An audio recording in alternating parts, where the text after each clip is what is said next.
जय महाराष्ट्र मित्रांनो, take update with Nitin या YouTube चॅनलमध्ये पुन्हा एकदा सर्वांचं मनपूर्वक स्वागत आहे। आता राज्यातील सर्व नागरिकांसाठी एक अपडेट आहे, महत्त्वाची अपडेट आहे। केव्हा काय आहे अपडेट आपण बघूया। तर प्रधानमंत्री उज्ज्वला योजनेसंदर्भात आहे। प्रधानमंत्री उज्ज्वला योजना ही जी योजना आहे केंद्र शासनाची योजना, या अंतर्गत मोफत गॅस सिलेंडर बऱ्याच लोकांना या योजनेचा लाभ मिळाला आहे। महाराष्ट्रातील लोकांना सुद्धा या योजनेचा लाभ मिळालेलाच आहे। आता या संदर्भात काय आहे मोठी अपडेट ते आपण बघूया। तर लाडक्या बहिणीसाठी एक खुशखबर बातमी अशी आहे की महायुती सरकारने निवडणुकीआधी लाडकी बहीण योजना काढली होती। त्या योजनेअंतर्गत सर्व लाडक्या बहिणींना महिना प्रति 1500 रुपये हे जाहीर केले होते। यासोबतच त्यांनी अजून एक योजना आणली होती। ती योजना म्हणजे सर्वांना वर्षाला 3 गॅस मोफत मिळणार। आणि हे घोषणा झाल्यानंतर सर्वच लाडक्या बहिणींसाठी ही फार आनंदाची आणि मोठी अपडेट सांगण्यात आली होती। परंतु आतापर्यंत या गोष्टीबाबत कुठेच अपडेट आले नाही आणि अंमलबजावणी सुद्धा होणार नाही। आणि अंमलबजावणी कधी होईल, कधी गॅस मिळणार याची बरेच दिवसापासून सर्व जनता महाराष्ट्रातील आतुरतेने वाट पाहत होती।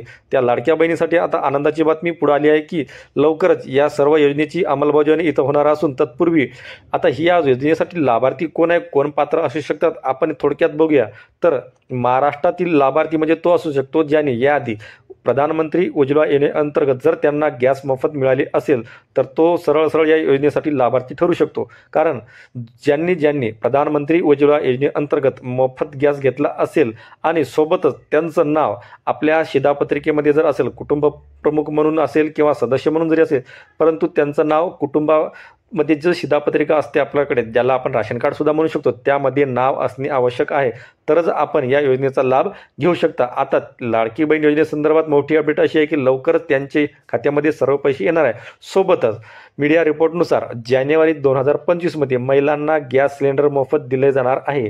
ही एक मोठी अपडेट आता आपल्यापर्यंत आली असून याचे वाटप आता जानेवारीपासून सुरू होणार असून डिसेंबर महिन्यामध्ये सध्या लाडक्या बहिणीचे पैसे येतील। त्यानंतर जानेवारीपासून पहिला गॅस सिलेंडर वितरित करण्यात येईल। त्यानंतर पुढचे जे काही आहे प्रकारचे एक गॅस सिलेंडर ते देण्यात येतील। यासंबंधी काही अपडेट असल्यास आम्ही आपल्यापर्यंत नक्की पोहोचू। परंतु सध्या तरी अपडेट अशी आहे की जानेवारी 2025 पासून या योजनेचा शुभारंभ होणार असून यासंबंधी आता मीडिया रिपोर्टनुसार जानेवारीपासून मोफत गॅस सिलेंडर वितरणास सुरुवात होणार आहे। यासाठी जर आपल्याकडे उज्ज्वला योजनेअंतर्गत जर आपण अर्ज केला असेल, आपल्याला लाभ मिळाला असेल, सोबतच आता यासाठी काही गोष्टी करणे महत्त्वाचं आहे।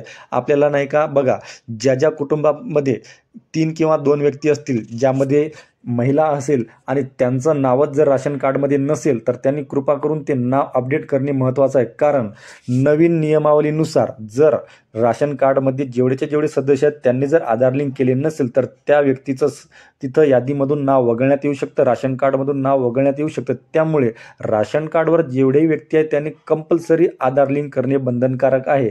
आणि जर एखाद्या लाडक्या बहिणीचं त्या यादीमध्ये नाव असेल, त्या राशन कार्डमध्ये जर नाव नसेल तर त्या लाडक्या बहिणीच्या यादीतून सुद्धा त्यांचं नाव वगळण्यात येईल। सोबतच त्या लाडक्या बहिणीला जे मोफत गॅस सिलेंडर 3 शासनातर्फे भेटणार आहे ते सुद्धा भेटणार नाही। म्हणजे एका पाठोपाठ एक 2 अशा योजनांपासून आपल्याला वंचित राहावं लागेल। त्यासाठी आपल्याला महत्त्वाचं की जो राशन कार्ड आहे, जे शिधापत्रिका, त्यामध्ये आपले नाव आहे, ठीक आहे, यासोबतच त्या नावाला आपल्याला आधार लिंक करणे महत्त्वाचं आहे। शासनाने यावेळी असं सांगितण्यात आले आहे की योजना कुठली असू द्या, परंतु त्या योजनेला राशन कार्ड सोबत जोडण्यात आले आहे की